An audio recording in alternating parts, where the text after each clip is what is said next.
vous avez affaire à un immense artiste qui lance quelque chose de nouveau, ou à quelqu'un qui vend aux touristes des petits trucs? C'est une vraie question. Et aujourd'hui, il y a tellement pas de théorie qui permettrait d'avoir une boussole que chacun y va de sa connaissance artistique. On compare avec tout ce qu'on connaît, on essaie de voir si c'est original, on se renseigne, on voit si ça appartient à un courant ou à quelque chose d'ethnique déjà connu. En fait, c'est chacun se débrouille comme il peut.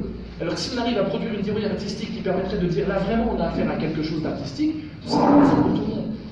C'est intéressant pour tout le monde. Il y a un musée qui est dans le Massachusetts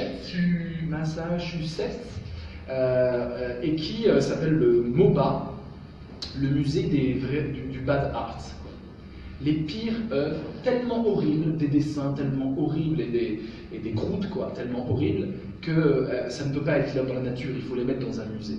C'est plein d'ironie, plein d'humour. Et ça a commencé, je crois que c'est Scott Wilson qui a fait cette démarche. Il y a 600 œuvres qui sont là. Alors évidemment, il y a des fausses caméras de surveillance, donc attention, les œuvres sont protégées par des fake caméras de surveillance. Donc, si jamais il y a des vols, comme dans tout musée, il y a des vols, et quand une œuvre est volée, la récompense pour pouvoir la récupérer, c'est 6,50 $. Ah, c'était horrible, c'est des œuvres horribles, c'est les plus laides œuvres de la création humaine. C'est intéressant. Donc qu'est-ce qui permet de juger qu'une œuvre n'a pas de valeur? Quand on est confronté à ces œuvres-là, c'est intéressant. Souvent, c'est des plagiats d'œuvres existantes, ou vraiment du mauvais goût dans les couleurs, mais qu'est-ce qui nous permet de dire là ça a de la valeur, là ça n'a pas de la valeur? Une théorie de l'art digne de ce nom devrait pouvoir permettre à tout le monde d'augmenter son flair artistique. Et troisième point d'insatisfaction dans la théorie de l'art, c'est un point là totalement politique et éducationnel, pédagogique. Je pense que l'art est une solution concrète pour pouvoir développer ce que l'homme, la femme a de meilleur. Et je crois qu'à un moment, lorsqu'on est encombré de soi-même, plein de tourments, plein d'envie, plein de frustration, plein de colère, plein de rage, plein de douleur, on a besoin de l'art pour pouvoir évacuer ça sous des formes peut-être, Freud dirait, de sublimation, mais en tout cas, on a besoin d'aller vers l'art, d'aller vers la culture. Tous les sociologues nous disent une seule chose, on ne les écoute pas. Les études sociologiques nous montrent que quand il y a de la culture et de l'art, il y a moins de violence, il y a moins de fanatisme, il y a moins de terrorisme. Quand les individus accèdent à la culture et à l'art, et je parle de cet accès d'un art flamboyant, justement, pas élitiste avec le concept, mais d'un art qui prend au trip, comme on dit trivialement, et bien moins il y a de violence. Et dans les bidonvilles, si la culture et l'art s'invitent, il se passe des choses très intéressantes. Par contre, si on n'a pas cette possibilité à la fois d'exutoire et de trouver du sens à sa vie, à travers l'œuvre d'art, d'autres institutions nous en donnent du sens à notre vie, et là on a de la manipulation, on a de l'endoctrinement, de l'embrigadement, et ça peut mener au pire. Et je crois vraiment que le mot qui consiste à dire développons la culture et l'art pour essayer d'éviter le terrorisme, le fanatisme et la violence générale, je pense vraiment que c'est un mot extrêmement fort dont peu de politiques ont vraiment pris la mesure. Et théoriquement, on a peu de choses. Théoriquement, sur ce que je suis en train de vous dire, cette vase communicant entre violence et nécessité de la faire passer dans de l'art pour pouvoir rester humain, digne, se regarder devant un miroir et dire voilà ma colère, j'ai pu l'évacuer et en faire quelque chose de beau. Transformer sa colère en quelque chose qui pourra aider les autres à calmer leur colère. C'est ça la théorie durable que j'aimerais vous exposer. Donc c'est ces trois points-là que je vais essayer d'affronter avec une esquisse théorique. Et comme je sais qu'il y a des théoriciens parmi vous, n'hésitez pas à vous en saisir à votre sauce et à vous en inspirer, évidemment. Il ne s'agit pas d'une nouvelle école, hein. C'est le bordel, c'est le foisonnement total. Alors, voilà ce que je vous propose. Donc, j'appelle ça la théorie durable, menace, extase et création. Ça tient. Voilà, alors le rab, qu'est-ce que ça signifie le rab? Le rab, le dieu en arabe, le dieu d'ailleurs avec des formules péjoratives, hein. Dans certaines expressions arabes, le rab c'est pas Allah, c'est le rab. C'est le rab de la religion de l'autre. Donc c'est le divin, mais un divin qu'on peut mettre à distance d'une sorte d'éblouissement auquel on devrait une soumission totale. Le rab, surtout en français, c'est un mot vraiment de l'argot français. D'ailleurs, c'est une abréviation d'un mot argotique, le rabio, R-A-B-I-O-T. Est-ce qu'il y a du rabio? Il faut même le dire avec cette voix-là. parisienne, et même pas parisienne, non, populaire. Le rabio, ça se dit pas, si vous dites rabio en français, ils ne savent même plus ce que ça veut dire. Mais par contre, avoir du rab, ils savent très bien. À la cantine, ils savent très bien ce que ça veut dire avoir du rab. La cantine scolaire, ça vient des champs de bataille, et c'est maintenant dans les cantines scolaires. Hein? Alors le rab, c'est d'abord j'ai faim, je veux plus, j'en veux plus. Donne-moi un supplément de nourriture. Est-ce qu'il y a du rab? Ça veut dire est-ce qu'il y a encore dans la gamelle de purée? Est-ce que je peux avoir un peu plus de purée? En général, on mange sa part de purée, tout le monde a la même part, et puis ceux qui ont encore faim, eh bien ils prennent leur assiette et ils demandent au cuisinier est-ce qu'il y a du rab. Et le cuisinier en donne ou pas, ou bien il n'y a pas de rab, donc tu peux m'en donner, ça me fait du rab. Après, toutes les expressions viennent de là. Faire du rab, ça veut dire faire des heures sup. Un ouvrier qui fait du rab, bah, il fait 2-3 heures sup de plus. C'est un supplément connecté au corps. Connecté au corps. Ce qu'il y a du rab, c'est je crève de faim, je veux manger plus. Le rab, initialement, pour l'étymologie même, c'était les soldats au front qui demandaient s'il y avait du rabio, et c'est ce qui restait dans les gamelles des autres soldats. Oui, on crève de faim en temps de guerre. Donc vous avez faim, ils ont mangé, il reste peut-être un peu de fond de... Est-ce qu'il y a du rab? Et donc on renverse tout et on fait une soupe et on te redonne de la soupe. C'est connecté à la soupe. Alors, vous voyez, on a le divin d'un côté, puis on a l'humain dans toute sa splendeur viscérale. Alors, concrètement, ce que j'entends par là, pour commencer très simplement, c'est que, et en ce sens je suis assez deleuzien comme point de départ en parlant d'intensification de vie, de lâcher de vie, l'art comme lâcher de vie. J'avais fait une conférence, j'ai plus de traces, mais avec Fatih et Rachida sur qu'est-ce qu'on lâche quand on lâche la vie. Est-ce qu'on lâche la vie comme on lâche les chiens? À lâcher de vie, on lâche les chiens comme à la chasse et ils vont faire des proies. Est-ce qu'on lâche des ballons? Un lâcher de vie, c'est quoi? C'est un lâcher de ballon. Donc c'est quelque chose d'aérien qui nous augmente la légèreté humaine. C'est quelque chose de menaçant. Et puis il y a plein de façons de se lâcher. Est-ce que c'est se lâcher sur un toboggan, on freine sur le toboggan, tout d'un coup on lâche et hop, on a la glisse, on a l'extase. L'intensité, voilà comment je vois la chose. Je vous expose mon intuition première et après je vais essayer de tisser des trucs et ensuite on discute. L'intuition première, c'est que on n'est pas à même égalité tous ensemble par rapport à notre consommation de la vie. Exactement comme la consommation de soupe. Il y en a qui alaisent du rab, il y en a qui veulent du rab. Il y en a qui se disent c'est bon, c'était parfait, ça m'allait, pas de rab, je lèche l'assiette, mais j'en prends pas plus. Donc on n'est pas à égalité. Et dans la vie, c'est pareil. Dans l'intensité de la vie, c'est pareil. Qui a dit qu'on devrait vivre à la même intensité? Qui a dit que les trains de vie des gens qui nous éblouissent par leur énergie, leur profusion d'idées, etc., qui a dit qu'on devrait être au même niveau? Et chacun d'entre nous, on le sait bien qu'on n'est pas pareil en termes d'intensité de vie. Et c'est pour ça qu'on aime la presse people. On suit la vie des autres qui sont complètement fous, qui se droguent, qui font l'amour, qui sont dans des vies de débauche. Nous, on n'en veut peut-être pas, on en rêve peut-être, mais on n'en veut peut-être pas concrètement, mais on regarde. Et on se dit, tiens, c'est des scénarios de vie que j'ai pas, il y a de l'intensité, c'est pour ça qu'on vote pour Trump aussi, attention. Hein, c'est pour ça qu'on vote pour Hitler, parce qu'on a voté pour Hitler, n'oublions jamais, c'est une démocratie, hein, à la base. 5 millions d'apolitiques en Allemagne, qui ont été excités par Hitler. Si on prend les analyses de William Reich, c'est plutôt érotique, et même de tous, hein, d'Adorno, voilà, toutes les analyses philosophiques là-dessus, c'est que c'était une érotisation de la masse, où la petite, je crois que c'est une phrase de William Reich, la petite boutiquière frustrée sexuellement est en extase de jouissance face au Führer, à ses grandes messes nazies, et du coup jouit par procuration. Je résume tout mon rage en une phrase, mais c'est un peu ça l'idée. Et elle n'est pas bête, elle est loin d'être bête. L'extase pour Trump qui dit des énormités, et on sait que c'est des énormités, et les journalistes le disent, attention, c'est une énormité, c'est faux. On dit aujourd'hui qu'on est passé dans la post-vérité, post-truth. C'est le nouveau mot qui entre au dictionnaire d'Oxford. Faire des conférences là-dessus, parce que ça concerne la philosophie, la post-vérité. Pouvoir être dans l'émotionnel pur et dire des mensonges, mais les dire des mensonges tellement énormes que tout le monde fait. Et on est choqué, on a de l'émotion. Et cette émotion-là, elle compte plus que les faits. Et que du coup, on va voter pour toi même si tout le monde dit que tu as menti, parce que tu as provoqué une émotion viscérale. C'est ça la post-vérité. C'est le nouveau mot au dictionnaire d'Oxford. Il est entré l'année dernière. Et ça explique le Brexit, ça explique Trump, ça va peut-être expliquer des choses en France, j'espère pas, mais voilà. Aujourd'hui, ce qui compte, c'est l'émotionnel et le viscéral, et non pas la qualité des faits.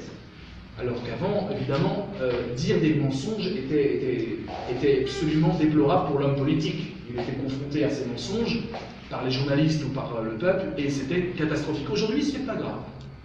On s'autorise tout. Dans toute impunité. Est-ce que tu as joui de ce que je te dis? Oui, bah j'ai gagné. Peu importe ce que je fais. Le contenu n'est pas important.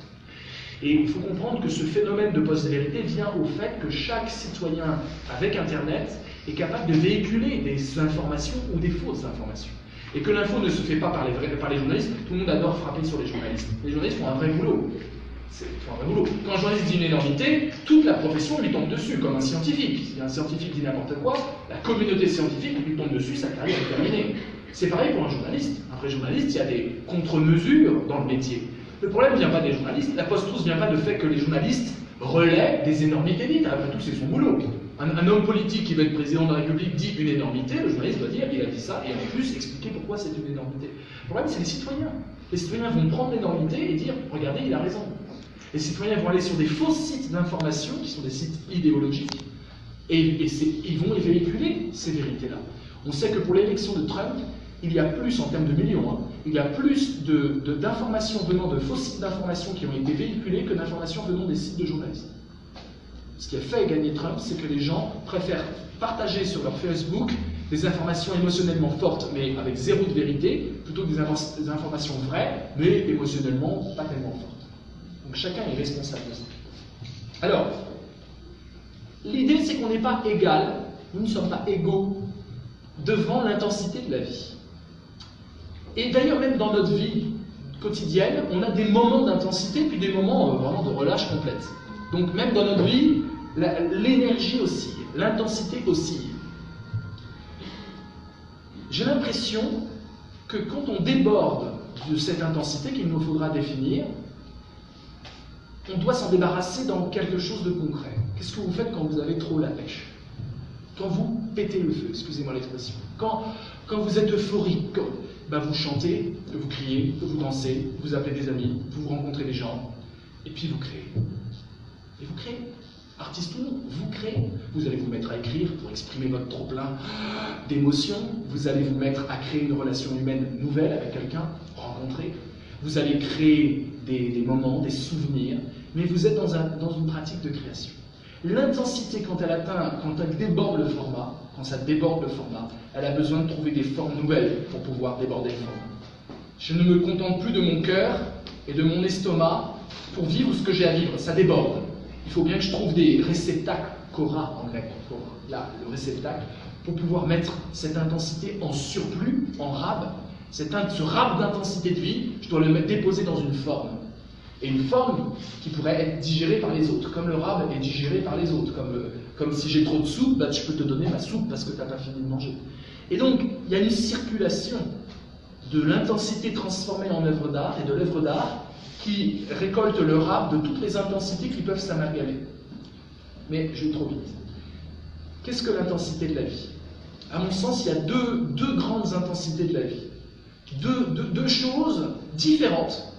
Peut-être que je force la différence, on va en parler après, mais j'ai l'impression que c'est quand même différent. La première intensité de la vie, c'est la vie elle-même qui nous la donne. La vie peut être intense en elle-même. J'ai un ami journaliste journaliste de guerre, et qui m'a dit une chose en revenant à Paris. Alors il a vécu à la guerre avec des snipers, enfin l'horreur. Il a été à Alep, il a été dans tous les endroits chauds du monde. Il y a des fous comme ça, hein, journalistes. Une forme de suicide ou d'engagement. Vous dites, mais comment tu fais? Et il me dit, tu sais quoi? Alors là, je le voyais tout déprimé. Il était à Paris depuis 3 semaines, et ça lui manquait le front, et ça lui manquait les snipers embusqués, ça lui manquait le sang qui gît. Enfin, je dis, mais comment ça peut te manquer? Qu'est-ce qui t'arrive? Il était tout déprimé. Et il me dit, bah voilà, je suis avec mes 2 enfants, ma femme, tout va bien. Je dis, mais non, ça, tout va pas bien, regarde la tête que t'as, c'est pas possible. Écoute, c'est fou, hein?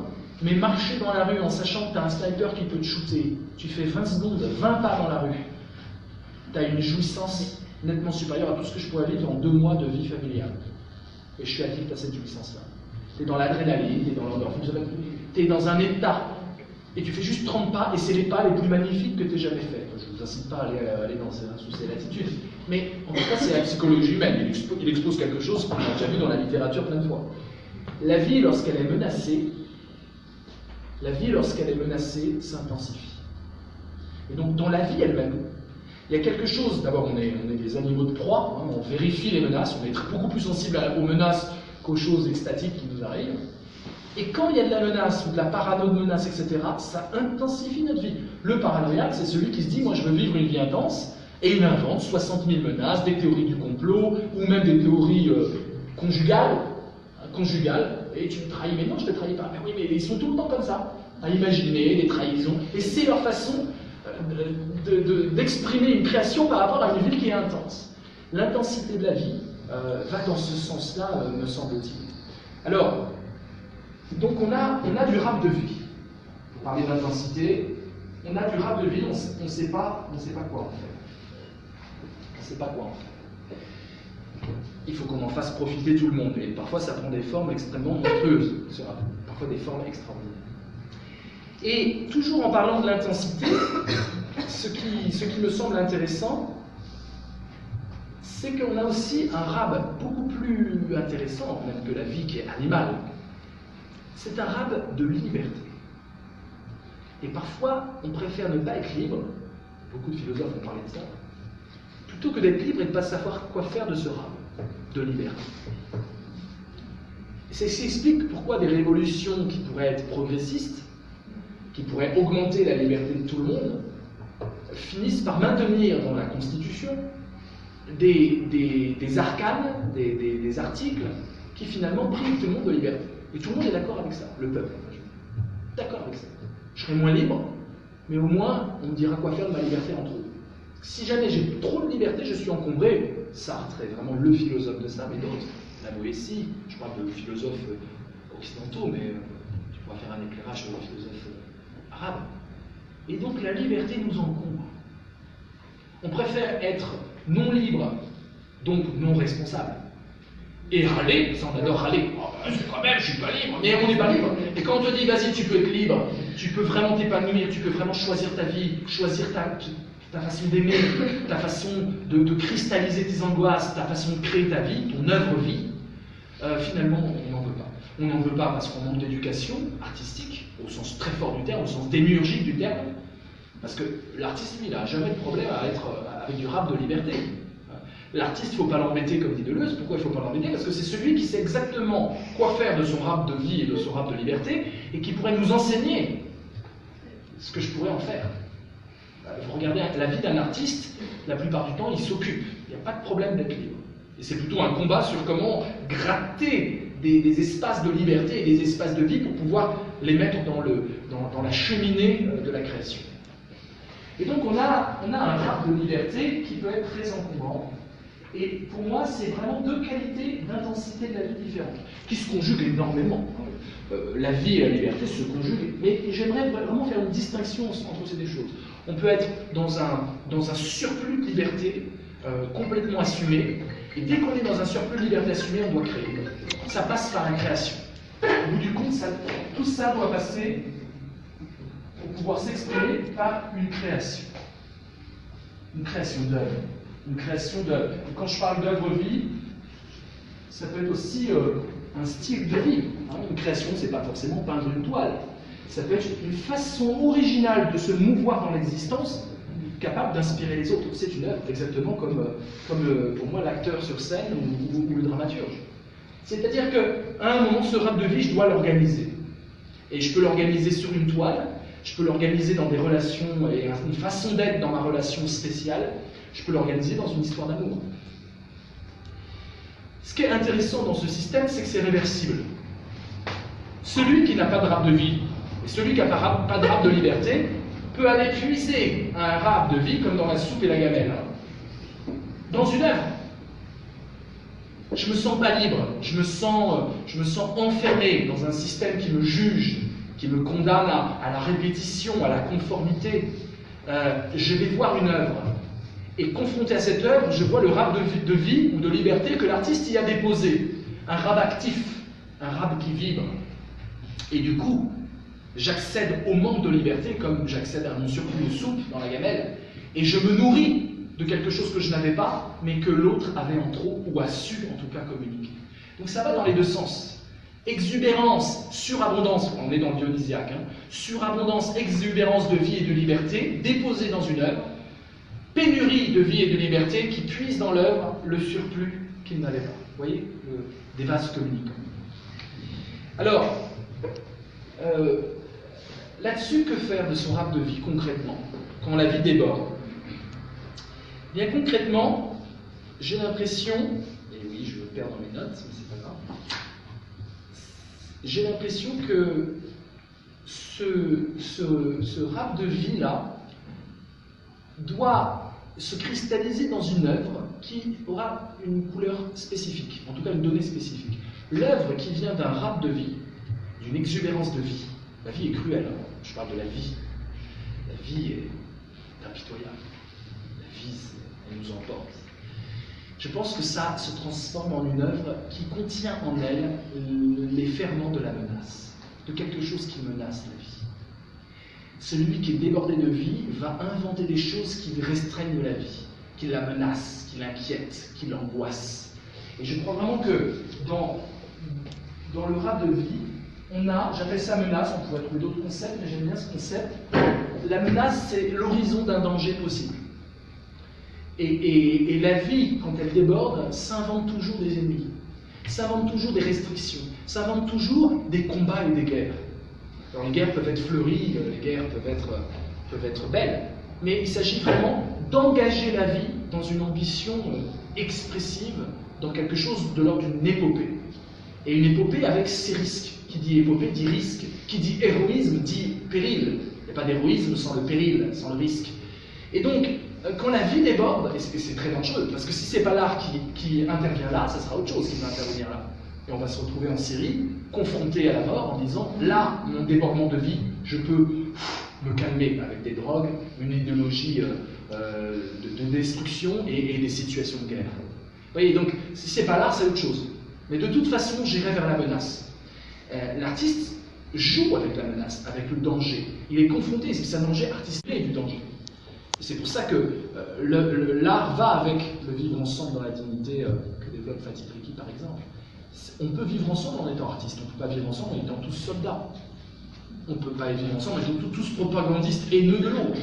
Mais on peut être tout à fait vivre ensemble en étant de courants artistiques différents et en se livrant une guerre artistique. Ça, c'est possible.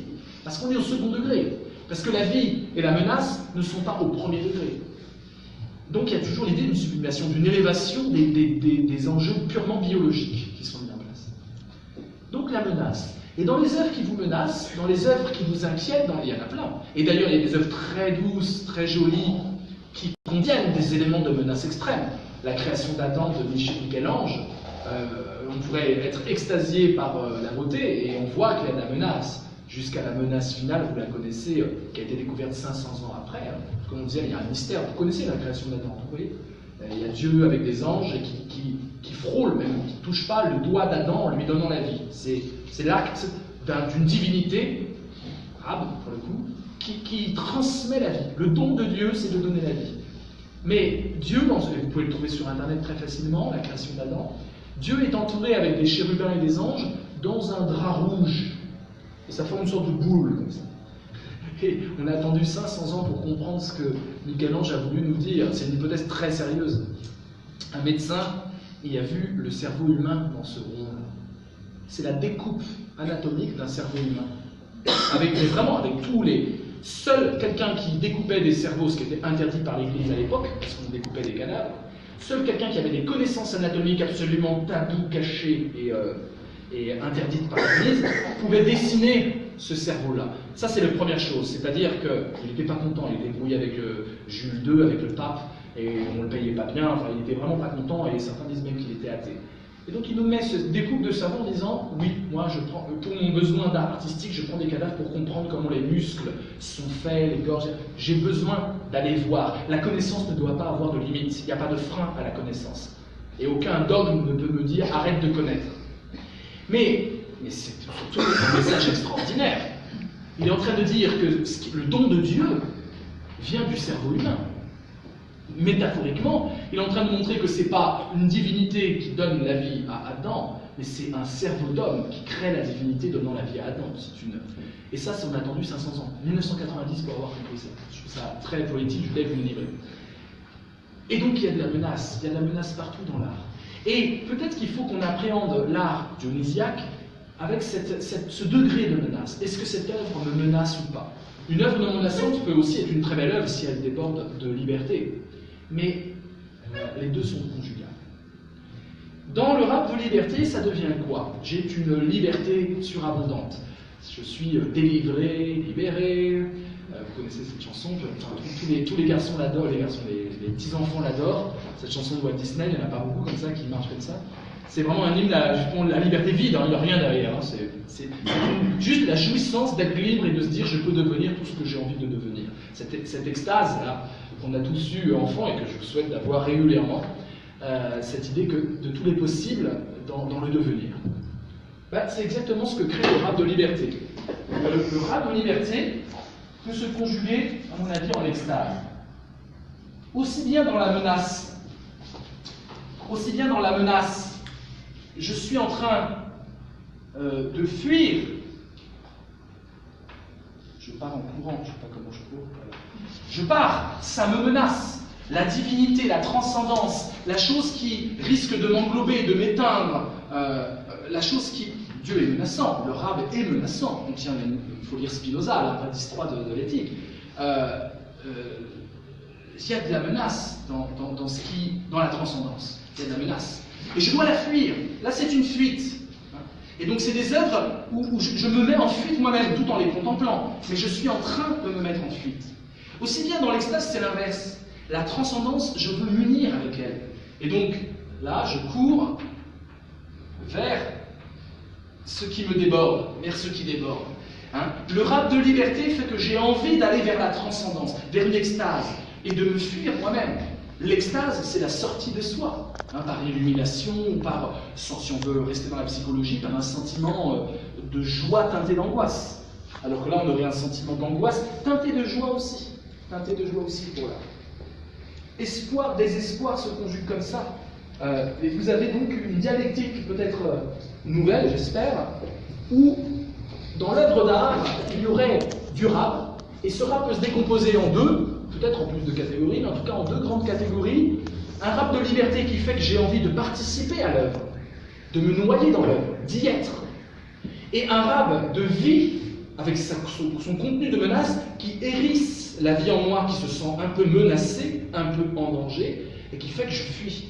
Et face à une œuvre d'art, s'il y a les deux qui sont conjugués, ce qui pour moi accède au sublime, on peut faire une gradation, il y a un art de la vie, un art de la liberté, un art des deux conjugués, on atteint vraiment le top du top, c'est à la fois, parce que là du coup je suis dans l'oscillation, vous imaginez, je suis cerné par la transcendance, je dois la fuir, elle vient vers moi et je dois la fuir, je viens vers elle. Voilà. D'accord ? Et donc du coup, je veux y aller et je ne veux pas y aller. Extase, menace, extase, menace. Il y a une sorte, dans nos vies qui sont comme ça, parce qu'il y a toujours de la menace et de l'extase dans la vie, tout d'un coup, face à une œuvre, ça s'intensifie. Et ça, c'est l'expérience artistique. L'expérience artistique, c'est une sorte d'attraction-répulsion en condensé. En condensé. Et donc, là, ce qui est intéressant dans cette oscillation accélérée, c'est qu'on sort de la conception de l'œuvre d'art comme projet, avec des significations dedans à décrypter. Ce qui décrypte là, c'est le corps, l'inconscient, ou le subconscient, le dépôt culturel que j'ai en moi qui vibre. Évidemment, plus j'ai de dépôts culturels en moi, plus j'ai de possibilités d'entrer en vibration. La vie et la liberté peuvent être très cryptées dans une œuvre. Et donc, en fonction du côté abscon, bizarre, mystérieux d'une œuvre, je peux plus ou moins être réactif. Il y a des œuvres qui mettent ça dans le côté viscéral. Au bout du compte, on sortirait dans l'art d'un immense statu quo, où la vie serait stagnante, parce que ça peut être ça, mais ça peut aussi être ça la vie. Encéphalogramme un peu plat, petite vie routinière, où la liberté, on l'a déléguée aux autres, hein, et où la vie, finalement, on se contente de la répétition d'une vie un peu végétale. Et donc, dans cette vie-là, tout d'un coup, des accélérations de menaces. Sinon, la vie est un véritable statu quo. Et je crois vraiment qu'il y a une sorte d'organisation techno-divertissante, un entertainment très techno, très connecté au portable, etc., qui consiste à faire avaler le statu quo aux hamsters que nous sommes. Vous savez, les hamsters, ils sont dans la cage, ils cavalent dans la rue, ils ont l'impression de parcourir des kilomètres, ils font du surplace. Vous avez déjà vu des hamsters? Ils ont besoin de ça, hein, ça les défoule. Et donc, je crois qu'on a affaire à une hamstérisation de l'être humain aujourd'hui. Une hamstérisation de l'être humain. On est de plus en plus dans des cages, on ne va pas vers la vie, on ne va pas vers la liberté, tout ça est pris en charge, Les politiciens, vous occupez de rien, on s'occupe de tout. Le monde intellectuel, parfois, peut jouer ce rôle-là. Et donc, on est comme des hamsters dans la cage, croyant parcourir la vie, vivre sa vie, et se retrouvant dans une sorte de répétition. Et puis, par contre, on consomme du divertissement. On consomme de la télé-réalité, on vibre, on croit qu'on vibre de vie et de liberté, mais c'est juste par procuration. On consomme du spectacle, hein, tout simplement du spectacle. Et au bout du compte, on n'est plus dans ces enjeux-là. Et l'œuvre d'art va à l'encontre de ce statu quo généralisé. C'est un statu quo, attention, il faut comprendre.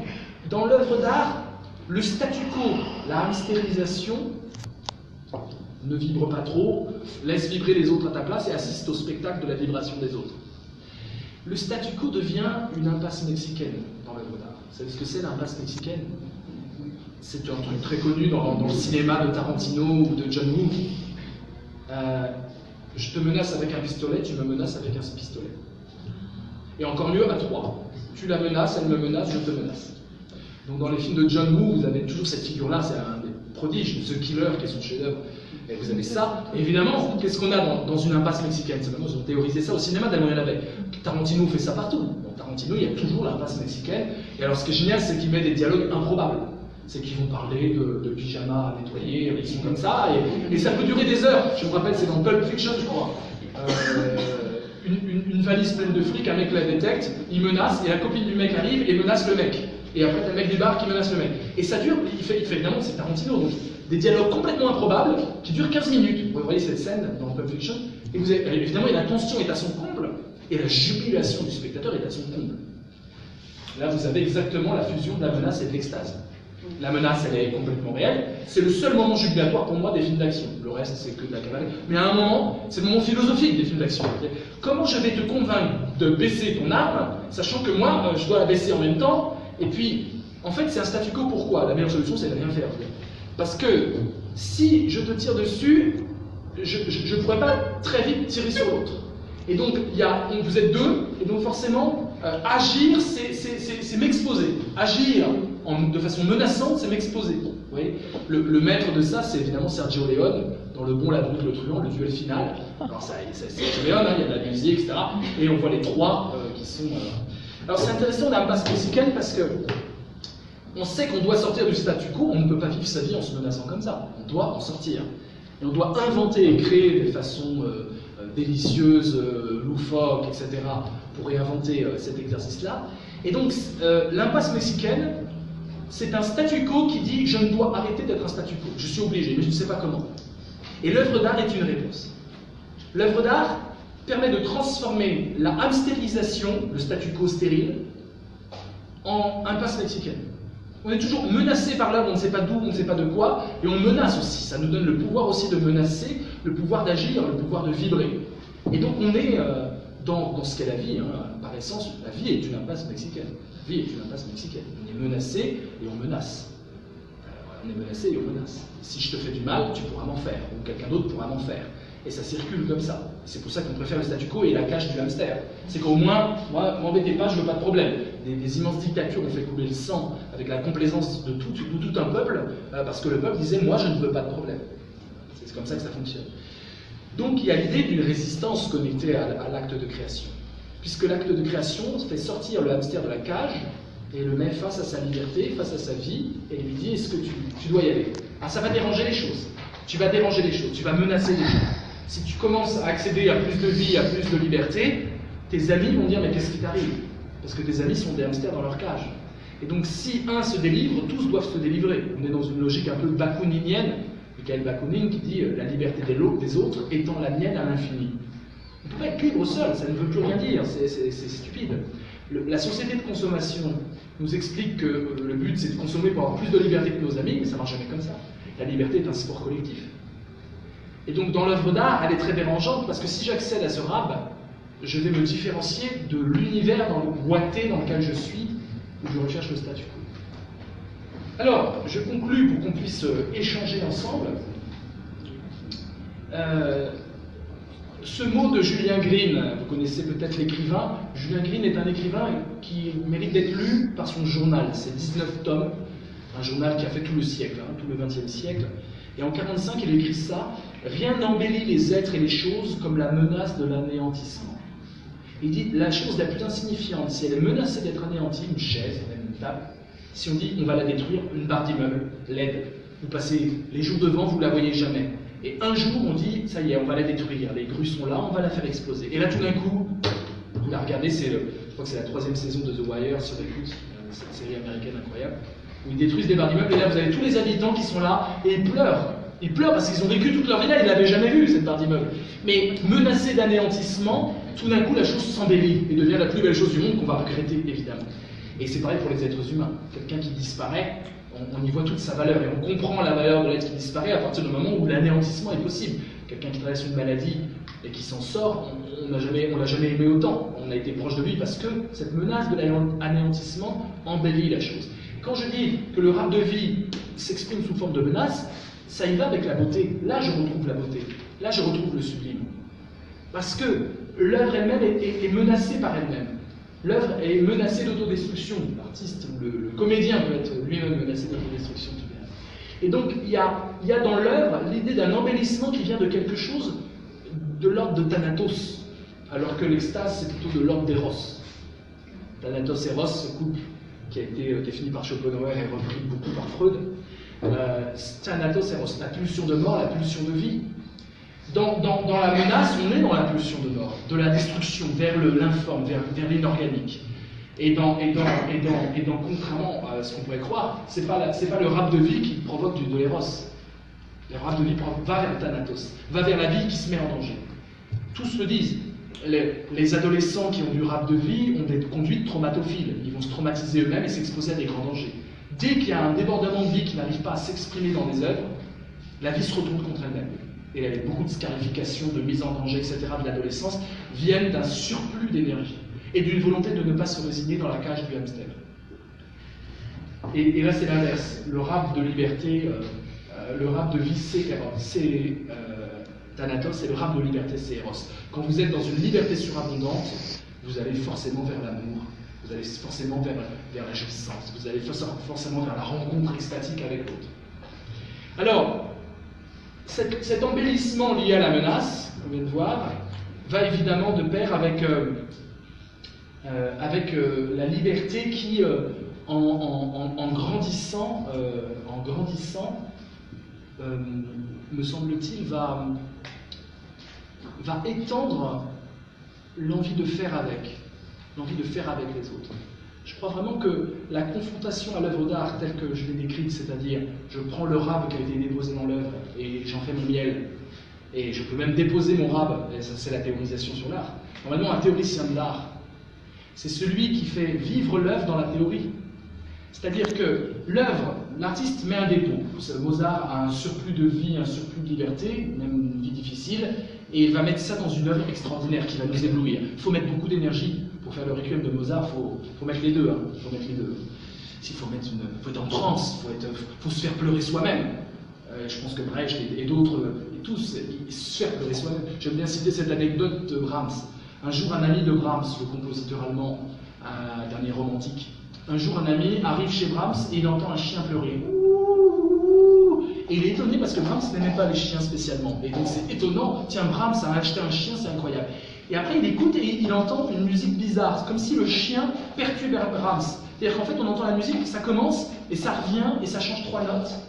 Une sorte d'improvisation. Et il se dit c'est incroyable, il a acheté un chien pour improviser sur les pleurs du chien. Il comprend rien, c'est pas Brahms, je ne reconnais pas mon Brahms. Et puis ça reprend la musique au début, et puis il y a 3 notes qui changent. Et il entre et il voit Brahms au piano en train de pleurer. Il n'y a pas de chien, c'était Brahms qui pleurait. Il était en train de composer, d'où les reprises. Et en composant, Brahms, allemand, ça, il était en larmes. Et tous disent ça, tous les artistes, de Woolsey à Brahms. Laurent Woolsey dit le but quand on compose à la guitare, c'est de se faire pleurer. C'est juste de se faire pleurer. On cherche l'émotion et on se dit, bah, ça sera partagé. Donc on est bien dans un surplus qu'on dépose. Mais ce surplus qu'on dépose devient une mélodie qui va émouvoir les autres. Mon surplus, mon rab, devient, et surtout les autres qui ont faim de vie, qui ont faim de liberté, ils vont encore plus manger, ils vont demander du rab. Et d'ailleurs, c'est ce qui fait que l'œuvre d'art est addictive pour cela. C'est-à-dire, quand vous avez vu une œuvre d'art que ça vous a plu, vous voulez revivre à l'instant. Vous voulez la répétition, il faut être trop lacanien pour comprendre que quand on jouit, on veut rejouir, à l'identique. Et donc, ça engage dans la répétition. Hein. Donc, ceux qui sont vraiment amateurs d'art vont voir plusieurs fois la Joconde au Louvre ou une scène contemporaine parce qu'ils en ont besoin. Ça devient vital. Hein. Ça devient un aliment vital. Et à chaque fois, il s'agit de ce surplus qui fait pleurer. Une fois que la mélodie existe, elle fait pleurer des gens. Et il y a des gens qui sont intellectuels et qui ont envie de raconter pourquoi ils ont pleuré, sur le boléro de Ravel ou sur une messe de Schoenberg. Et donc, ils vont faire vivre l'œuvre d'art dans le monde intellectuel. Ils vont donner à l'œuvre d'art une consistance théorique qu'elle n'avait pas quand elle était purement note. Et donc, il y a eu un art, et donc c'est un surplus de vie et de liberté mis dans la théorie, parce qu'évidemment, je ne parle pas de la philosophie, mais pour être philosophe, c'est pareil. J'ai un surplus de vie et de liberté que je mets exactement comme une œuvre d'art. En ce sens, le philosophe et l'artiste sont totalement identiques. Et l'écrivain, totalement identique, même intellectuel. Et donc, cette œuvre va se voir adjoindre d'autres œuvres, les dépôts de vie et de liberté de ceux qui ont apprécié l'œuvre et qui la commentent. Alors aujourd'hui sur Internet, on peut même laisser des commentaires quand on voit un clip sur YouTube et qu'on aime une œuvre d'art, on peut même faire des commentaires. Je dépose concrètement directement. Mais je peux aussi écrire des livres qui soient publiés sur une œuvre. Et donc l'œuvre va s'épaissir. C'est pas simplement je prends le rap de l'artiste et je le redonne au spectateur. C'est je prends le rap de tous ceux qui vibrent de moi. Et l'œuvre va devenir vivante, va devenir organique. Et elle va devenir aussi pourvoyeuse de rap. Et il y a une vie qui va être donnée de tous ceux qui ont goûté l'œuvre. C'est comme si votre gamelle de soupe, vous signez derrière quand vous avez un peu bu de la gamelle en rap. Et vous mettez votre propre dépôt sur l'œuvre. L'œuvre est un palimpseste, vous savez, ce parchemin recouvert d'un autre parchemin, d'un autre dessin, des dessins qui se superposent. Là, on a des couches de rap qui se superposent. Dans le Requiem de Mozart, il n'y a pas que Mozart qui a mis sa vie et sa liberté. Il y a tous ceux qui ont apprécié Mozart et qui ont laissé une trace de leur appréciation, sous forme de livres, sous forme de films, sous forme de théâtre, sous forme de ce que vous voulez, et qui font vivre cette œuvre. Et aujourd'hui, quand on appréhende le Requiem de Mozart, il faut penser à tout ce qui a été déposé depuis la création de cette œuvre. Elle a été vivante, elle vit encore. Une œuvre d'art oubliée, c'est une œuvre d'art qui ne veut pas vivre ça. Donc voilà l'exposition, ça vous a peut-être inspiré, je vous propose qu'on ait un bon temps d'échange. Je vous propose de prendre des questions, ça peut être des remarques, ça peut être... voilà. Restons ouverts, c'est le débat qui m'intéresse. Que pensez-vous de tout ça? En quoi ça fait écho avec vos pratiques, votre réflexion? Et si vous avez des questions aussi, n'hésitez pas. Écoute, je vais commencer peut-être. Je te remercie pour ce rap, en fait, que tu as donné beaucoup dans cette communication, qui est, bon, je dis effectivement une théorie, comme tu l'as annoncé au début, du rap pour le contemporain. En vérité, tu as été bien au-delà, et je dirais même, j'aurais des réserves par rapport au contemporain, que tu as même toi-même donné au départ, étant donné par le fait du marché et par le fait du nouveau, j'allais dire, académisme et du nouveau code qui sont en train vraiment de tuer ce rap du contemporain. C'est un fait. C'est-à-dire qu'il y a un formalisme tel maintenant qu'on retrouve, en tout cas au niveau des arts plastiques, je dirais, hein, plus que au niveau peut-être du théâtre ou de la musique, qui est en train effectivement de mener les pratiques créatives vers des formes de minimalisme ou des formes, bref. Mais ce qui est vraiment intéressant, c'est justement cette sorte de dépassement de la théorie du sublime, hein, qui a été effectivement donné, établi déjà par Kant, où on n'a pas tenu compte effectivement du côté de création. C'est-à-dire c'est une théorie de Soubine, c'était juste au niveau de la réceptivité, mais pas de la création. Ce qu'il y a comme vie dans la réceptivité. C'est ce plus de vie, c'est-à-dire cette énergie, effectivement, qui accompagne qui accompagne justement la réceptivité d'une œuvre en rap, je dirais, tout simplement, pour parler dans ton langage. Mais moi, le problème qui se pose, ça reste toujours celui, effectivement, de la théorie en tant que telle. Hein. Si on prend Théoria, hein, comme assister à... En grec, le théorien, c'est celui qui a assisté à la chose, n'est-ce pas, en l'acceptant comme tel. Mais tous les discours, parce que le discours qui accompagne, qui se donne dans le discours critique est un discours rationnel, effectivement, même quand on parle d'Artaud, quand on parle d'œuvres qui sont effectivement pleines de vie, d'énergie, etc., on est bien obligé, en quelque sorte, d'ordonner, n'est-ce pas, de rentrer dans le propre du discours. Alors, quel type? Est-ce que, et ça on avait fait même un colloque à la TEP, quel type effectivement de discours tenir par rapport? Est-ce qu'on doit s'exprimer poétiquement, hein, est-ce qu'on doit effectivement faire une autre œuvre, créer... C'est ça le problème, c'est le problème du discours. Super question. Je vais répondre très très vite. Je crois que la philosophie peut être incandescente. Je crois qu'on se bat pour que la philosophie justement ne soit pas cette froideur du discours, mais puisse faire vibrer et puisse emporter. Et même Platon, à l'origine, quand il parlait de la rhétorique, il y accordait quand même beaucoup de crédit dans ses dialogues avec Gorgias et d'autres. Il disait, vous êtes doué parce que vous arrivez à convaincre et à emporter l'adhésion, et c'est nécessaire parfois. Donc je crois vraiment qu'il y a une question sur la philosophie, l'esthétique, sur le discours lui-même. D'abord, est-ce qu'on s'adresse entre spécialistes? Est-ce qu'on ne fait que parler entre spécialistes, avec un jargon qui se constitue comme toute chapelle ou toute secte intellectuelle, ou est-ce qu'on s'adresse aux gens? Il y a des grandes tentatives de vulgarisation au sens très noble du terme qui disent « je vais vous parler d'œuvres d'art, mes amis, et je vous en parle simplement de façon effectivement accessible ». La poésie, bien sûr, je pense que l'œuvre d'art inspire, puisque c'est durable et que je suis nourri, du coup j'ai un surplus. Vous comprenez le truc? C'est-à-dire que l'œuvre d'art m'apporte un surplus de vie et de liberté qui va m'encombrer. Ce surplus va m'encombrer, je vais déborder un peu. Et du coup, je suis obligé de créer, en tout cas si je suis déjà bien plein, je suis obligé d'évacuer ce surplus moi-même dans une œuvre. Donc je pense que la poésie est un immense exutoire là-dessus. C'est ce qui fait d'ailleurs des courants artistiques.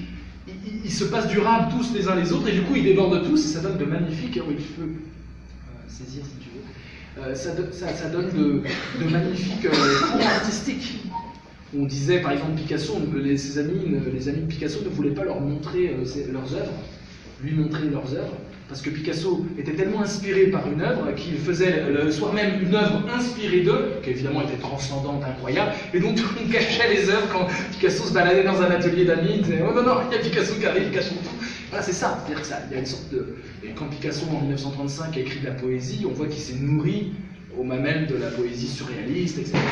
Donc, je crois vraiment que ce dont on a besoin pour que ça passe, que le discours théorique passe, le discours poétique passe, c'est un mouvement artistique et philosophique, forcément philosophique.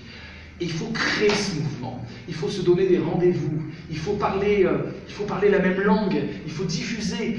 On manque d'un immense courant comme le dadaïsme, comme le surréalisme, des mouvements qui seraient fédérateurs, qui emportent à la fois le peuple, je parle de l'existentialisme, philosophie, qu'on veuille ou non, tout le monde a été éclaboussé par ça, et ça fait du bien politiquement d'être éclaboussé par ça. Tout le monde s'en réclame, le mouvement fait partie d'une mode, mais le mouvement, pendant cette mode-là, est d'une fécondité incroyable. Incroyable. Donc je pense que c'est dans un mouvement, et je pense qu'à la rigueur, une œuvre d'art doit elle-même créer le mouvement, ou le peuple, disait Nietzsche, il faut inventer le peuple, une philosophie doit inventer son propre peuple. Moi je pense que l'œuvre d'art, ou un faisceau d'œuvres d'art, doit inventer le mouvement ou s'inscrire dans une vague, quoi, dans un mouvement. Je voyais ça comme ça. Où tout pourrait se coordonner. Le sociologue pourrait faire de la sociologie du mouvement, le philosophe, et on a besoin de ce dialogue transdisciplinaire aujourd'hui, du scientifique qui dit « moi j'aime votre mouvement artistique et voilà ce qu'on dit en sciences physiques », le comédien qui dit moi j'aime bien, mais je m'inspire aussi d'un philosophe, le philosophe qui dit moi je m'inspire d'un poète. On a besoin de créer ce mouvement-là, et on a besoin d'espace pour ça, y compris connectique. Oui, Y compris connectique, d'espace sur Internet. Connexion. Oui. D'abord, j'ai vraiment adoré votre exposé. Et ce que j'ai entendu dans tout ce que vous venez de dire par rapport à ce qu'on peut ressentir face à une œuvre d'art, c'est que finalement une œuvre d'art réveille du désir, en fait. Et quand vous parlez de menace ou d'extase, surtout quand vous avez parlé de menace, ça m'a rappelé les patients obsessionnels qui souffrent de névrose obsessionnelle ou de ce qu'on appelle actuellement les TOC, les troubles obsessionnels compulsifs.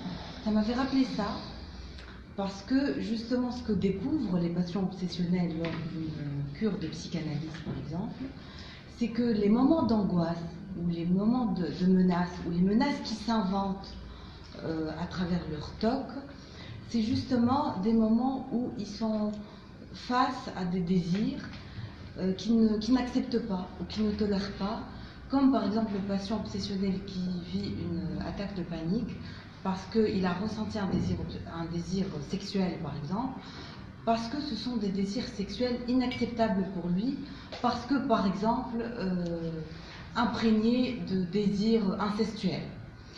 Donc voilà, une vraie œuvre d'art, c'est une œuvre qui réveille ou qui donne du désir.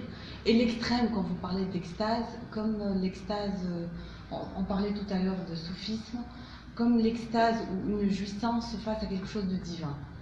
Donc finalement, je pense que tout nous ramène vers un désir. Et quand vous dites les personnes qui sont en manque d'énergie, qui vont vers une œuvre d'art, j'entends aussi des personnes qui sont en panne de désir et qui vont vers une œuvre d'art justement pour ressentir ce désir, un désir de vie ou quelque chose d'érotique ou quelque chose qui serait sublimé.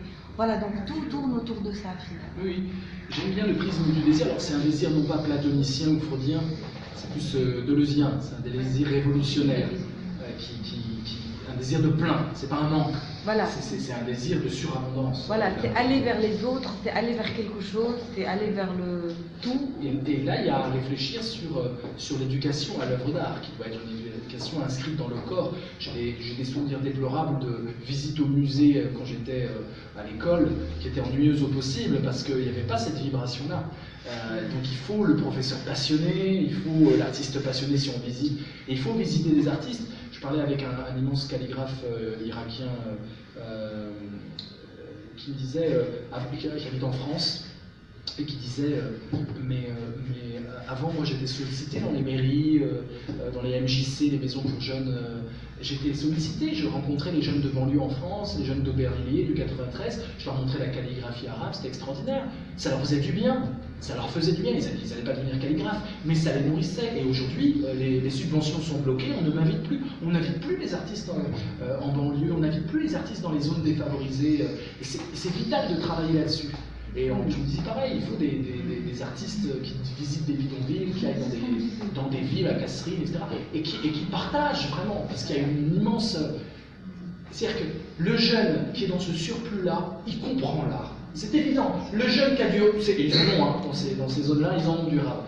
Le jeune qui a cette énergie, ce rap, etc., il comprend l'artiste qui met toute son énergie sur une chose, même fût-elle futile ou non productive. Aujourd'hui, on veut donner aux jeunes l'envie que si tu as du surplus, tu dois aller dans l'économie et être dans la productivité et la performance. On a dévoyé le mot de performance, qui est un mot concentré sur l'art vivant, et on en a fait la performance du cadre dynamique, souriant, qui est performant parce qu'il a dépassé son score en échelle d'évaluation. La performance devient un mot d'entreprise. Et ce qu'on propose aux jeunes, Macron est vraiment le modèle de ça dans les élections présidentielles, c'est l'entreprise va calmer tout le monde. L'entreprise ne calme rien. On ne peut pas être dans le rap de vie, dans le rap de liberté en entreprise, ou alors on est au top management, on est patron. Je suis sûr que l'entrepreneur, il est là-dedans, hein. Il crée sa boîte et il dépense toute son énergie. Ils en foutent ou pas, non, il y en a qui sont très bons, mais c'est une vie héroïque, c'est une vie évidente. Donc on dit travailler, mais je ne comprends pas, les ouvriers travaillent, mais le travail c'est très bien, etc. C'est deux choses différentes. C'est Galbraith, un économiste américain, Galbraith, qui dit on utilise le même mot travail pour deux choses complètement différentes. Que le patron travaille en se fixant lui-même le désir, en étant lui-même dans le surplus de vie et la menace, ou le surplus de liberté et d'extase, c'est pas le même mot que l'ouvrier qui travaille juste pour trimer et pour survivre à ses besoins. C'est deux mots différents, c'est deux choses différentes. Et aujourd'hui, ce qui menace Mars, c'est le modèle entrepreneurial. Hein, le modèle de faut être productif, mon gars. À quoi ça sert ton truc? À quoi ça sert ton truc? Ton théâtre, ça sert à quoi? Ah oui, alors si tu gagnes du blé, une peinture de soulage 1 million d'euros, ah oui, alors c'est vachement utile. Mais voilà, l'art est dévoyé là-dedans. Alors que pourtant, des jeunes qui ont cette énergie-là, cette soif-là, comprennent tout de suite, il suffit de lui mettre un artiste en face. Pas un théoricien pour le coup, mais un artiste. Mais vous ne croyez pas qu'il y a quand même une sensibilité individuelle? Bien sûr. C'est-à-dire, comment est-ce qu'à ce moment-là, on pourrait théoriser ça, puisque ça reste individuel, enfin, il y a... Dans le partage, il faut débattre. La sensibilité individuelle, il n'y a que des sensibilités individuelles. Mais si on est tous confrontés à une œuvre et qu'on doit dégoiser tout ce qu'on a vécu, du coup, ça crée du sens. Le sens, il est collectif. Juste une anecdote, j'étais en maternelle, j'avais un bout de chou de 5 ans, 4 ans, et à un moment, la maîtresse, c'était des écoles très expérimentales après 68. Donc c'était vraiment, j'ai profité de l'effusion de 68, on tutoyait les profs, on décidait de ce qu'on voulait dans la classe, tout était débattu, enfin des trucs qui n'existent plus, tout ça, ça a été enterré depuis longtemps. Il y avait un immense hymne à l'art dans les années 68-70, et d'ailleurs ça a fait beaucoup d'artistes, c'est une explosion énorme. Et on nous installe dans le préau, tous ensemble. Déjà, c'est une messe, il y a du divin. Hein. On nous met tous dans le préau, assis, on nous donne tous un bonbon, l'école qui te donne un bonbon, et on a écouté L'Oiseau de feu de Stravinsky, et la maîtresse nous en a parlé avec une gourmandise, elle était en transe. Et comme ça avec notre maîtresse adorée, et on a écouté Stravinsky, elle dit là vous allez voir, il y a l'oiseau qui fait ça, etc. Mais on était en extase pour le coup. Et donc la transmission de l'art, c'est dans le corps qui jouit qu'il est transmis. L'envie du désir artistique, elle vient de la jouissance. Il vient du spectacle, d'une jouissance où je me dis, mais moi aussi je peux jouir autant que ça. Hein, c'est la promesse d'une extase, justement. Mais l'extase, elle doit être vécue pour m'inciter. Donc la théorie, elle vient du dialogue, du débat et de l'échange de corps à corps. Il y avait une question. Ah oui, alors. Là, il a préféré. Vas-y. Oui. J'aurais besoin de sortir le tableau. De sortir le tableau. Oui, bien sûr. Bien sûr.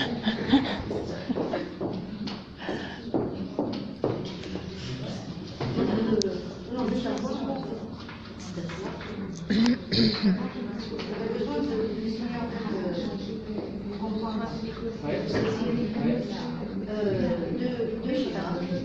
Et je me poserai.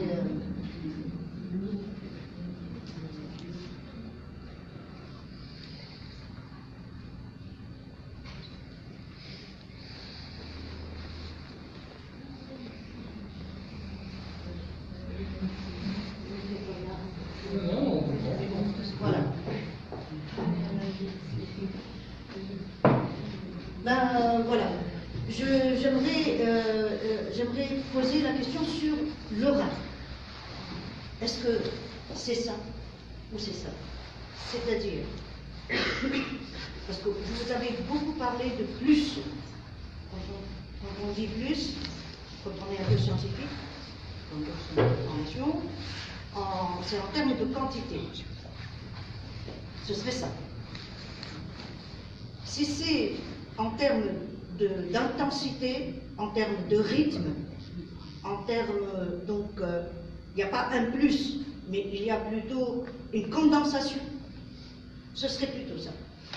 Alors, je vous pose la question, est-ce que c'est l'un des deux ou c'est les deux?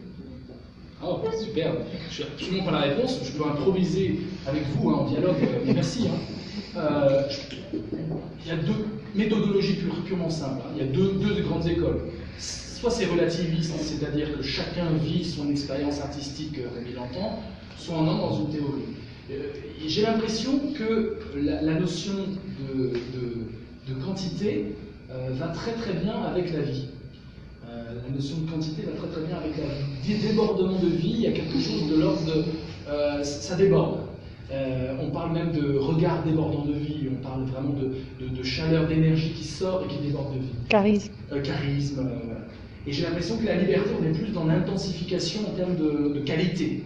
Après tout, il n'y a rien de différent entre quelqu'un qui est plus libre que quelqu'un d'autre. Ils peuvent être les deux assis sur une chaise et on ne peut pas le voir. Alors que quelqu'un qui déborde de vie, on le voit, il trépigne, il est dans les fusions, et dans l'épanchement. Quelqu'un qui est libre, plus libre, on ne dit pas tiens, oui, je te vois, tu es vraiment plus libre que ta voisine. Donc j'ai l'impression que c'est plutôt ça. Mais peut-être que c'est un autre schéma encore qu'il faut analyser, je le dis vraiment sous forme de boutade. Pensons bien quand même que le sublime pour Kant, le sublime qui distingue du beau, il dit c'est d'abord une crispation de toutes les émotions. Donc il y a un moment d'effroi, il parle d'un moment de saisissement. Et là on est dans la menace. Il y a de la menace dans le sublime. Et d'ailleurs les exemples qu'il donne, c'est la mer déchaînée. C'est pas du tout des œuvres d'art, c'est le spectacle de la mer déchaînée. Et on est saisi d'effroi, et ensuite c'est accompagné d'un relâchement extatique. C'est-à-dire que je contrôle toutes mes émotions et ça éclate. Et donc on a les deux choses. Donc on a cette extase, cette dualité extase. Moi je ferais plus, je sais pas si ça vous évoquera quelque chose. Ça monte, ça monte, ça monte, ça monte, ça monte, ça monte, bim. Ou alors, ça monte, ça monte, ça monte, ça monte, ça reste en haut, et ça redescend. Voilà. Là j'ai l'impression, alors c'est pas du tout en termes de liberté que j'analyserai ça. Là vous avez les deux orgasmes, masculin et féminin. Orgasme masculin, ça monte, ça monte, ça monte, ça monte, et puis dès que ça atteint l'orgasme, boum, on dort, période réfractaire. Je sais que notre but en tant qu'homme, c'est justement d'être courtois dans la période réfractaire. C'est seulement des énormités en termes de culture, d'élégance et de savoir-vivre. Mais l'être humain, biologiquement, en tout cas masculin, c'est plutôt ça. La nature nous a fait pour ça. Il faut vraiment dépasser la nature, on est bien d'accord. Orgasme féminin, ça monte, ça jouit, et ça reste là. Et donc il y a plusieurs orgasmes possibles avant cette redescente. Ce qui me fait dire, dans une vision complètement préhistorique, que ça va être scandaleux, mais c'est pas grave, je l'ai écrit dans un livre, que la femme préhistoriquement est faite pour plusieurs amants en même temps. C'est une théorie du gangbang, mais je ne vais pas du tout l'exposer avec vous, ça va choquer les sensibilités. On est dans la préhistoire, pas dans la culture, bien sûr. En tout cas, ce qui est intéressant là-dedans, c'est qu'on voit qu'il y a vraiment, dans la vision plutôt masculine, une masculine biologique, hein, une tendance, un schéma consommatoire, consumériste. Le manque comme vide. Je comble le manque, je peux m'endormir, c'est bon, j'ai eu ce que je suis repu. Et donc il y a vraiment l'idée d'un vide à remplir, d'une plénitude à avoir. C'est pas volontaire. Hein? Comment? C'est pas volontaire. Oui, c'est pas volontaire, mais voilà, je pense qu'une femme peut être plus masculine dans sa façon d'être en extase artistiquement. Hein. Je ne veux pas du tout biologiser le féminin et le masculin, c'est pas ce que je suis en train de faire, je parle vraiment c'est une boutade. Par contre, là, on a quelque chose qui relève pour moi d'un rap intéressant parce qu'on a l'oscillation. C'est-à-dire que ça peut très bien monter et descendre, il n'y a pas d'oscillation. Ce qui m'intéresse, c'est la nature oscillatoire entre menace et extase d'une œuvre. Et donc, quand on est face à une œuvre, il y a une sorte de montée. Ensuite, on est dans une oscillation menace-extase. Je sais pas, rappelez-vous les moments d'extase que vous avez quand vous écoutiez par exemple un morceau que vous adorez. Hein, on l'écoute d'ailleurs en boucle, on veut du rap tout le temps, on l'écoute 10 000 fois, on connaît par cœur.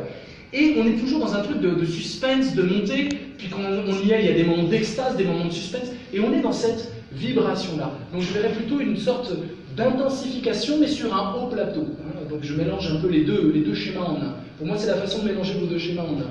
Ça monte, ça décolle, on est dans quelque chose qui n'est pas humain dans sa trivialité, on n'est plus dans le quotidien face à une œuvre d'art, on n'est plus dans le quotidien, ça décolle du quotidien, mais dans ce décollage, il n'y a pas l'idée de consommer. J'ai vécu une belle expérience, je peux m'endormir. C'est pas le consommateur qui est au solde, quoi, qui fait ses soldes et qui est repu. C'est pas du shopping. Ça monte et ça m'engage dans une vibration qui me transforme, parce qu'on n'a pas parlé de ça, mais il est évident que cette confrontation avec l'art tel que je le définis est une transformation identitaire. Je suis aussi ce avec quoi je me suis mélangé dans les œuvres d'art. Donc ça atteint vraiment, à mon avis, l'identité d'une personne. Voilà pourquoi l'art est absolument, pour moi, un besoin nécessaire du développement de l'être humain. Exactement aussi nécessaire que se nourrir ou faire des exercices. Voilà. Merci pour la question. Oui. J'ai deux petites remarques. Seulement, je te remercie beaucoup pour cette philosophie de l'art, parce que je considère vraiment que c'est une philosophie. Hein. Tu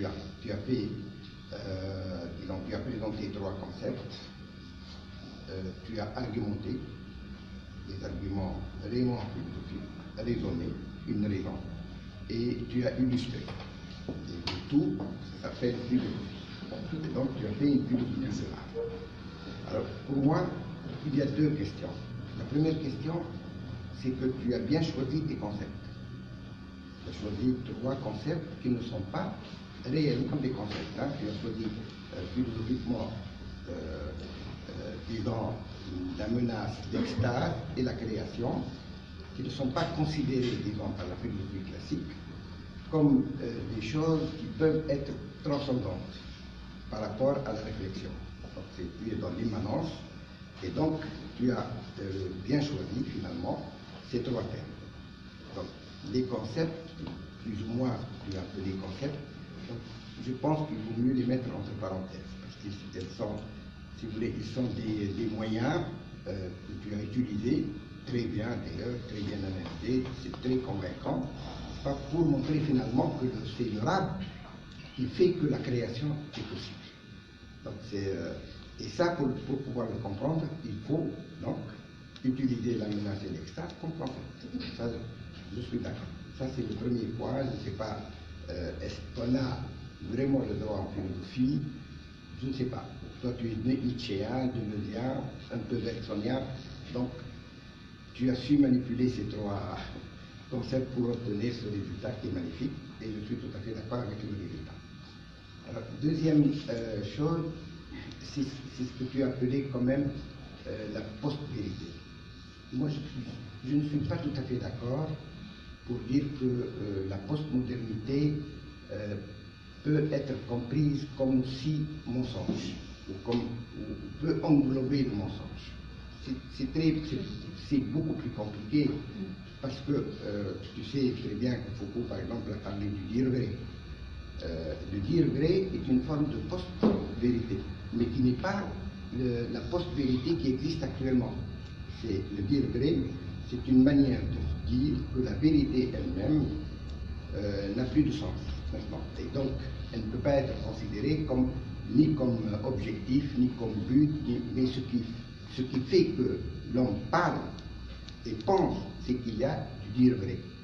C'est à peu près la solution foucaldienne. Il y a l'autre solution, qui est qu'on peut appeler l'efficacité. Par exemple, quand je vois la publicité. Dans la publicité, il y a beaucoup de vérité. Il y a aussi beaucoup de mensonges.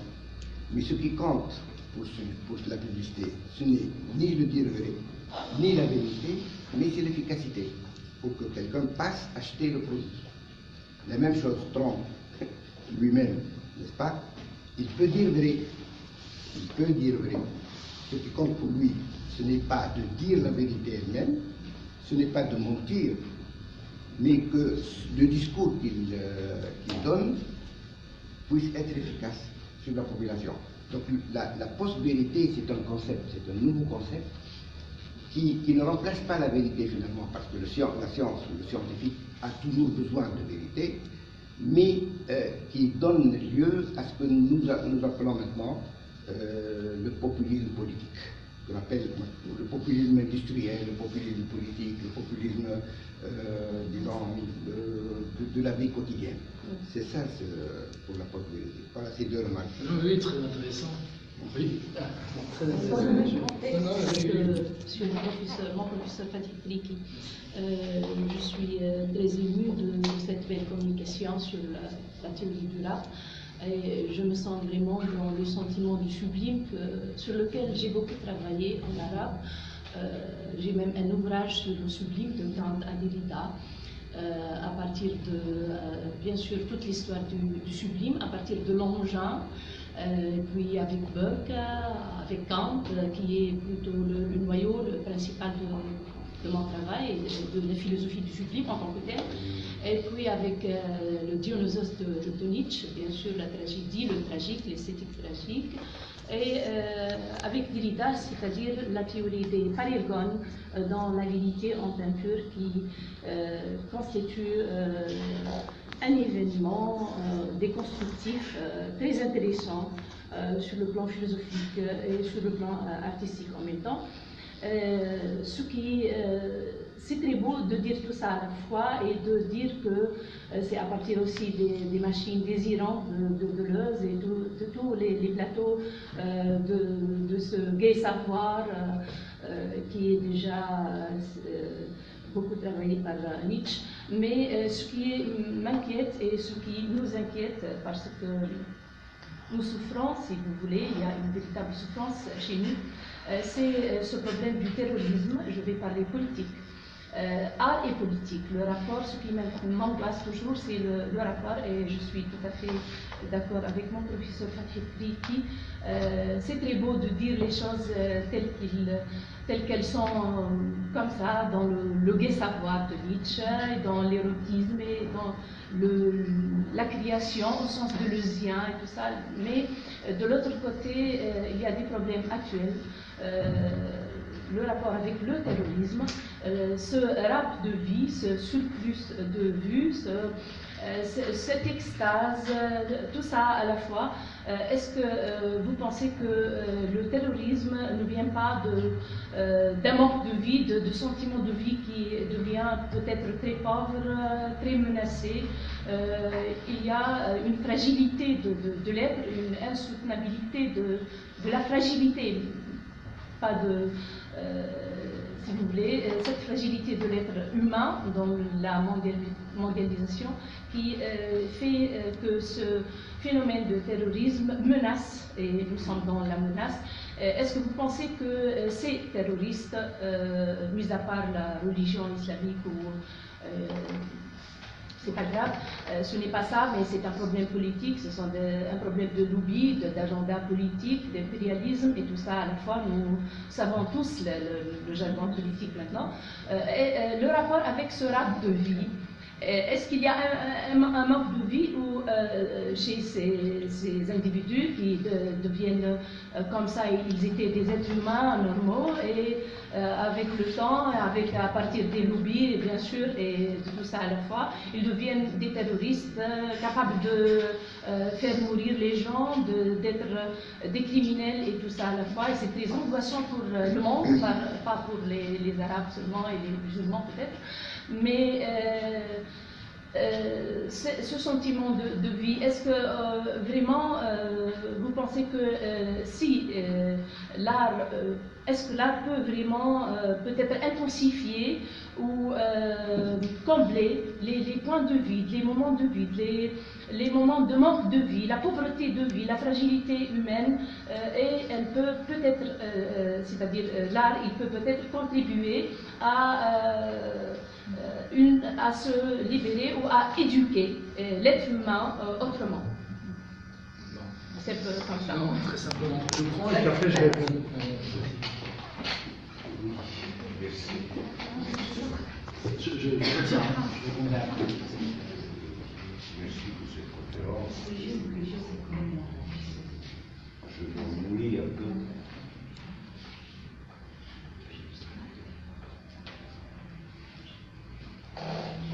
Je commence par une petite parenthèse et après je vais arriver à cette chose.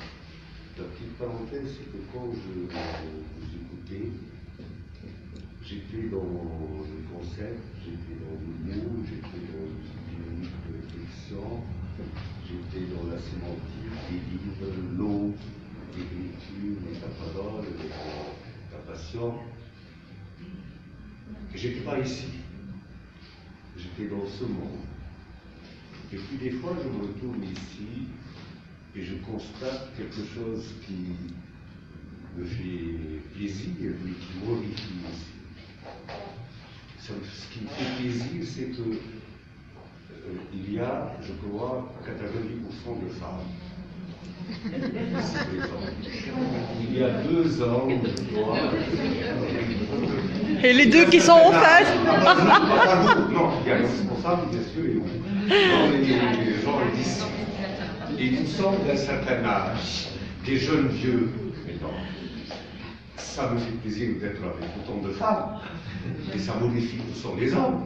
Moi aussi. Et c'est à 2 pas de l'Institut de théâtre, de Beaux-Arts, de lycée Orlan, les jeunes. Ils sont au café. Non, il y a un match dans 6 minutes. Il y a un match dans 6 minutes. voilà ce décalage monstrueux face à signifie.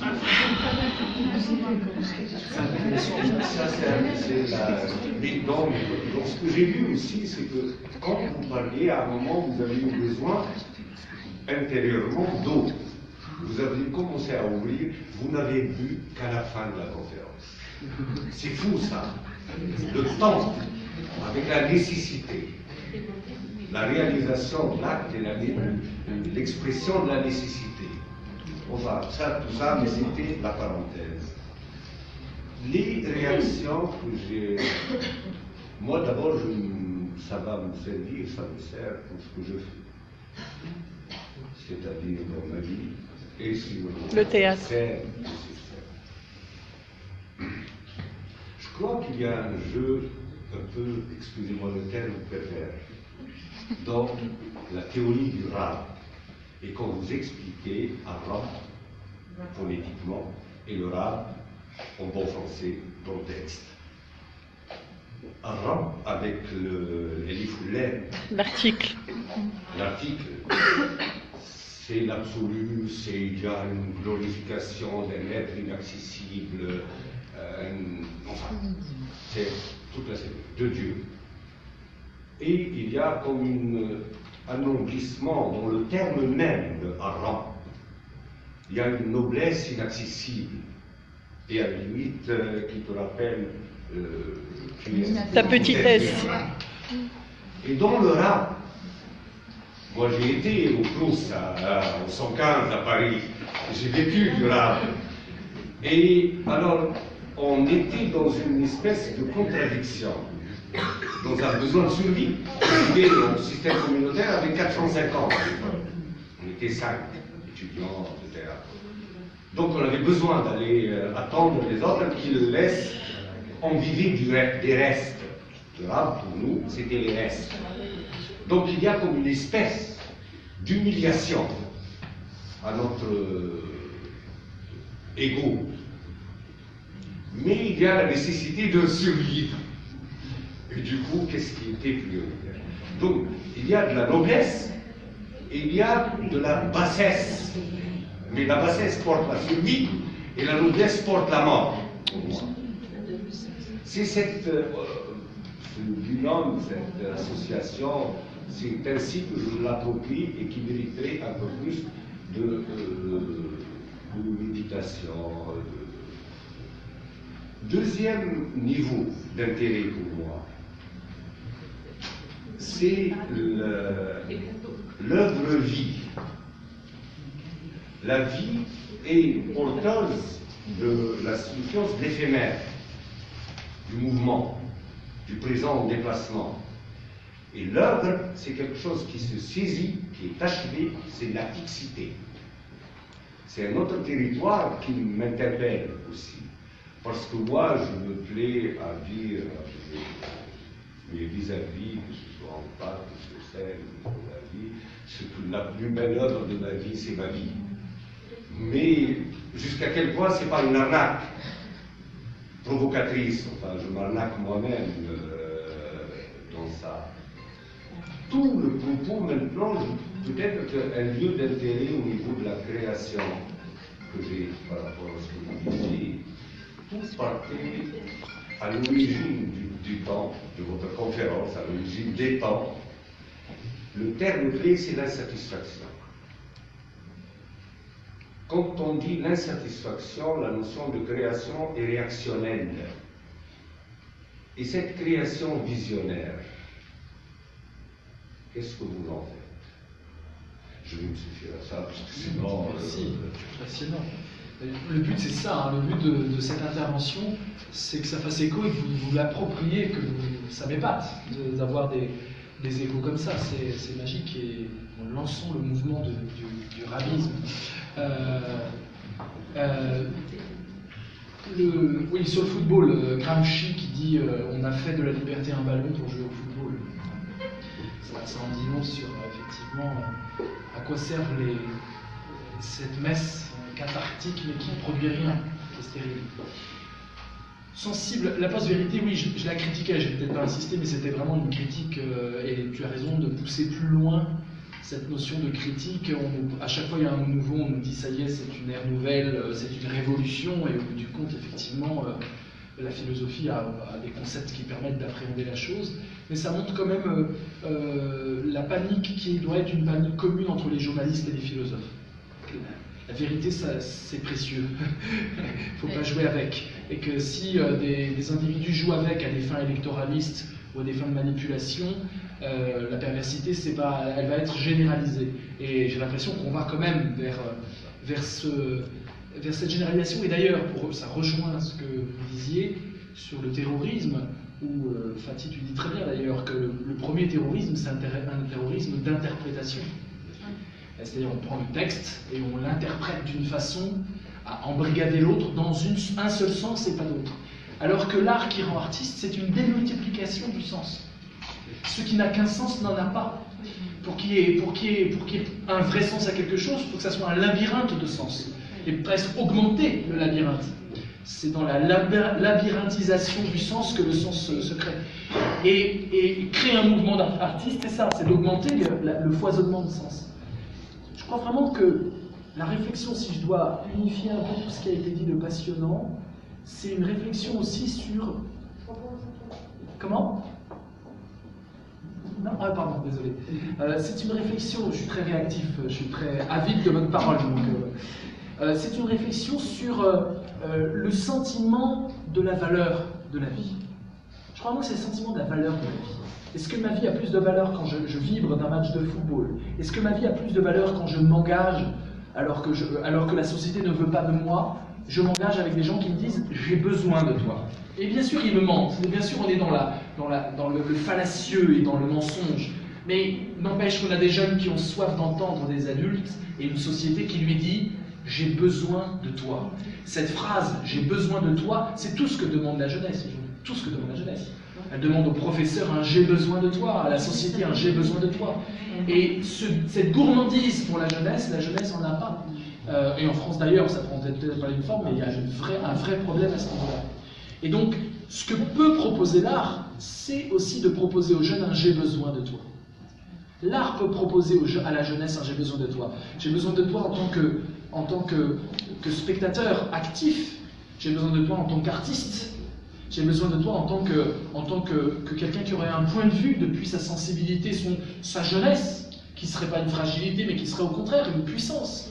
Un jeune, c'est une puissance pour l'artiste qui dit « Et toi qui as l'esprit un peu plus candide, qui a moins de références, qu'en penses-tu? Qu'en vibres-tu » Et donc, c'est cette soif d'héroïsme qui est... En fait, c'est une crise de l'héroïsme.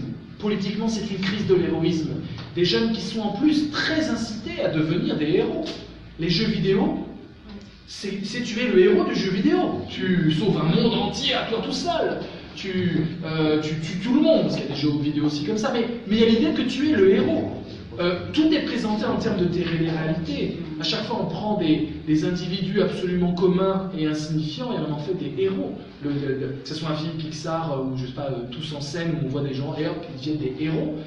Le syndrome télé-réalité qui sévit depuis 14 ans, c'est ça. C'est qu'on prend quelqu'un et être héros, c'est facile. Il y a un jury sadique. Et une fois que tu passes le jury sadique, que tu acceptes d'être craché dessus, humilié et de prendre ta leçon, parce que la jeunesse, on adore lui donner la leçon. Donc, prends ta leçon, fais-toi satiser, tu seras un héros. Donc, le jeune aujourd'hui, il y a une promesse d'héroïsme qui est totalement non tenue en termes d'implication sociétale. Et je crois vraiment que là, l'art peut jouer quelque chose. L'artiste qui dit à la jeunesse et qui parle d'égal à égal avec un jeune en disant « mais toi aussi tu peux prendre ta plume, toi aussi tu peux exprimer ce que tu as dans le ventre, toi aussi tu peux déverser ta surabondance de vie dans une forme qu'on va pouvoir apprécier ».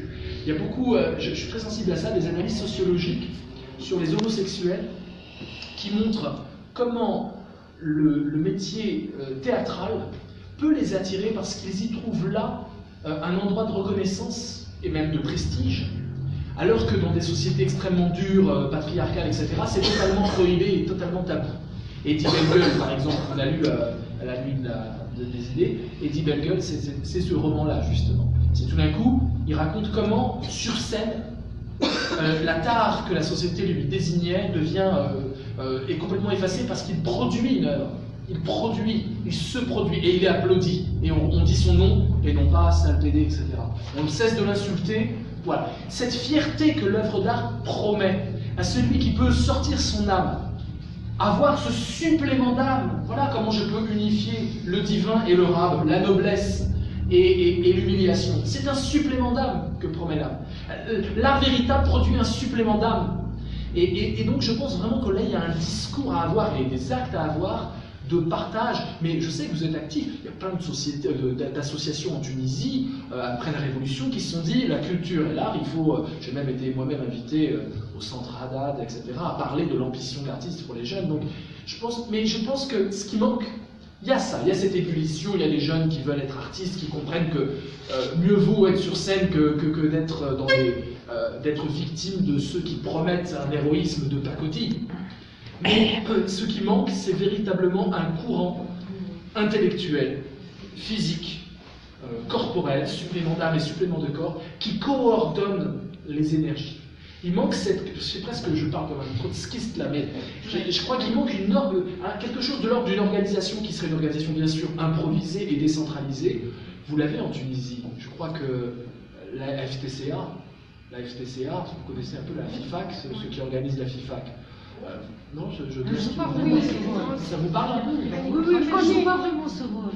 Moi, je joue pas ce rôle, d'accord. Mais en tout cas, il y avait ce rôle de résistance et d'organisation. Il faut que ça soit plus... Oui, je suis d'accord, mais il y a des modèles. Ce que je veux dire, c'est qu'il y a des modèles qui intéressent d'ailleurs les sociologues. Mais c'est même pas un modèle. Il faut que ça soit très proche. D'accord. Partout. En tout cas, je crois vraiment qu'on doit tous réfléchir et œuvrer dans ce sens-là.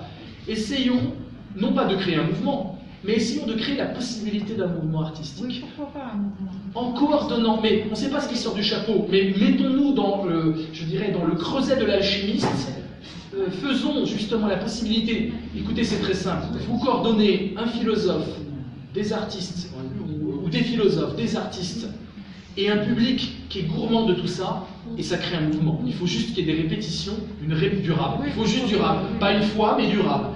Et je pense que le mouvement, voilà, et je pense qu'il faut qu'on privilégie ces mouvements-là. D'ailleurs, c'est ce que tu fais à Eckhart. On est au milieu d'œuvres, on fait de la philosophie. Comment? Les médias aussi. Et les médias. Oui, les médias à fond. Hein. Bien sûr. Pas les médias. Mais là, il manquait les médias. Il manquait les médias, mais c'est oui, bien. Mais on est vrai, on est les premiers là, ça y est, c'est authentique. Justement, les médias peuvent fausser si on veut lancer des choses. Non, pas. Mais on aurait choisi les bons éléments. Oui. Non, c'est vrai, tu as absolument raison. Vraiment, c'est ce qu'il faut faire. Hein. C'est exactement ce qu'il faut faire. La TEP a essayé de le faire pendant les années de la dictature, n'est-ce pas? Elle a ramassé des philosophes, des théologiens, des artistes, un public assez large. Et c'est comme ça qu'elle a résisté. Elle a résisté comme il faut, d'une façon vraiment claire, nette, et avec cette théorie en plus, c'est-à-dire avec ce surplus. Oui. Bon, mais je menace. Je me rappelle quand on faisait les colloques, on a une bonne partie de policiers avec nous, n'est-ce pas, qui nous parlaient de tel, qu'est-ce qu'il fait là, pourquoi il ne descend pas de sa chambre. On a Halweni à l'époque, il s'est présenté à la présidence de la République contre Ben Ali. Il était présent dans le colloque. Une fois, il n'est pas descendu de sa chambre. Alors la police est venue nous dire pourquoi il ne descend pas de sa chambre. Et manque de peau, il y avait un autre ami qui s'appelle Guy Abdelhamid, qui n'est pas le politicien, parce qu'il y avait aussi un politicien contre Ali qui s'appelle Abdelhamid. Il nous dit, et Abdelhamid, il n'est pas descendu aussi de sa chambre. Donc ils vont faire, donc la menace existe, l'extase existe, la création aussi. Donc la thèse vraiment représentait à l'époque cette théorie. Bon, mais deuxième chose que je voulais dire, ta théorie peut conduire, par contre, et ça c'est un point un peu, je ne dis pas négatif, hein, je ne juge pas, mais elle peut conduire à une forme de mysticisme. Et le mysticisme peut conduire à l'inactivité, c'est-à-dire à une danse sur place. C'est quelque chose qui est dommage. Ça serait dommage. Alors donc, pour moi, ça c'est, je t'invite à le faire, hein, le philosophe et surtout le propriétaire attitré de cette philosophie.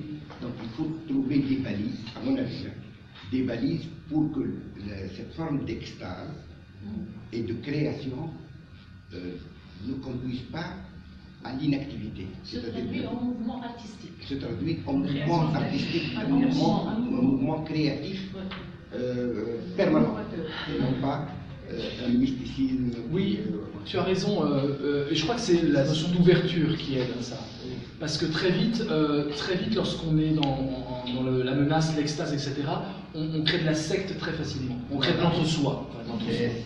Et d'autant plus qu'on peut utiliser l'art à des vertus thérapeutiques et psychothérapeutiques pour soi. Et du coup, on sort complètement du mouvement, ça donne une sorte d'ambiance salon zen, vous voyez, de développement personnel. Et on fait de l'art un développement personnel, ce qui ne doit pas être. Même pire que le mysticisme, je crois que c'est, à la rigueur, le mysticisme, ils produisent des livres et tout ça, mais c'est le développement personnel. Là, on est vraiment dans une sorte de coaching par là pour aller mieux dans sa propre vie. Comme la trance. Voilà. Et je crois vraiment que la notion aussi de dénarcissisation d'une œuvre est importante. Justement, elle appartient à tout le monde, elle est offerte à tout le monde, et ça ne doit pas être au contraire une sorte de crispation narcissique, une œuvre d'art.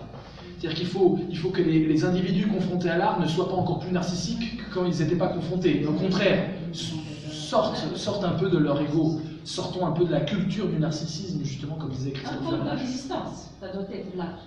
D'où la nécessité de garder toujours à l'esprit la notion politique. Et la TEP a sa raison d'être là-dedans, mais maintenant il faut qu'il y ait des propositions politiques connectées à ça pour que ça puisse aller de l'avant. Donc il y a une grande réflexion à mener sur art et démocratie, art et éducation.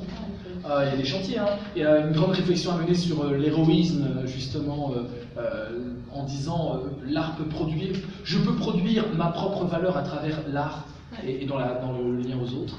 Donc voilà, plein de boulot pour tout le monde, plein d'exercices à de la méditation. tête l'espace Alcar. L'espace Alcar, je l'ai dit, hein, mais bien sûr. Je vous remercie. Tu veux dire un petit mot, Adèle? Non, ça passe. Justement, sur... Ce que je peux dire, c'est grâce à Vincent Cespedes que vous êtes ici, et c'est malheureux. Voilà.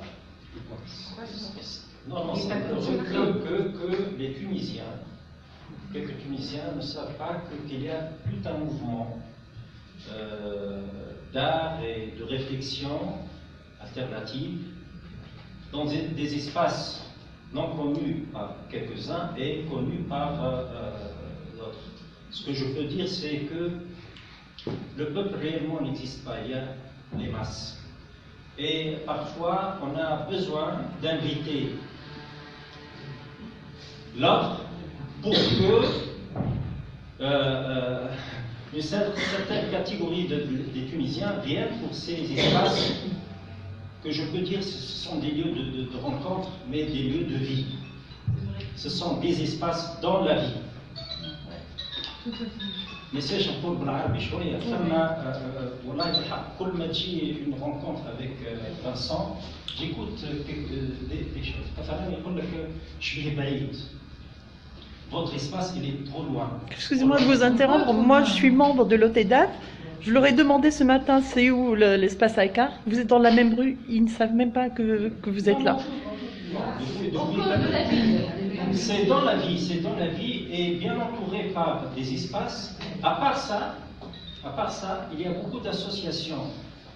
Exemple, à la tête, depuis 1995. La tête, on est bien dans une société déchaînée. C'est une société déchaînée. Déchiré ou Déchaînée. Il faut juste dire des petites choses et mettre les personnes qu'il faut là où il faut. Moi, je peux vous aider. Et merci gratuitement. pour cette rencontre. Merci à tous, Merci. vraiment un grand plaisir. Quelques livres si vous voulez, et puis à très bientôt. On est connectés par Facebook. Merci.